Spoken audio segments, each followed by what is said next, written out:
It's time to boldly go into vowel space. Hello, welcome to Light Linguistics. Here is a map of vowel space. Vowels are defined as having a nearly unrestricted airflow compared to consonants, which restrict the airflow. And since there's no real restriction, the sound of the vowel is determined by the shape of your mouth when it's being made. Any little nuance in your mouth can make a completely different vowel.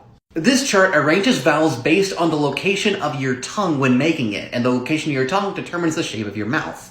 It goes front of your mouth to back of your mouth and high to low. The other major component of this is rounding. This is whether your lips are rounded or not during the vowel. For example, compare the shape of your lips in E or A versus OO or O. Now for some demonstrations. First, let's look at the front vowels from high to low. There's E, I, A, A. Those are all unrounded vowels. English doesn't really have the rounded version of these vowels except in certain accents. But French and Scandinavian languages do tend to have them. So if you're a Swede, please correct my pronunciation of E, A. In the middle here, we have the central vowels. It's worth pointing out that basically no language distinguishes these 6 middle vowels, but it's important to be able to write them in academic settings. These 6 all sound something like the in about.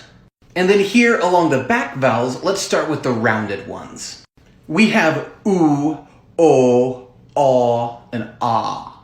The rounded version of these back vowels is much more common than the unrounded version. Basically, rounding makes things sound further back. So, front vowels are less likely to be rounded, and back vowels are more likely to be rounded. And for the unrounded vowels, here's my attempt. Oo, o, ah. And this one is like book.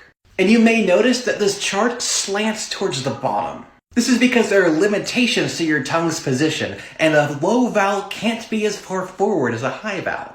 And eventually it gets hard to distinguish some of these lowest vowels. And a fun thing about vowel space is that it's very fluid.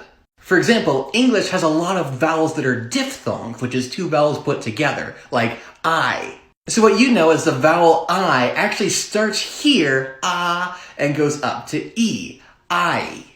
There's also O as another diphthong. There's also A starts at A, goes up to E. These vowels aren't just strictly defined into specific regions as consonants. For example, Spanish doesn't distinguish between E and I, so really their vowel comes somewhere between this. Thanks for sticking around. I hope you found this interesting. You can vote on next week's topic in my bio and like and follow for more language.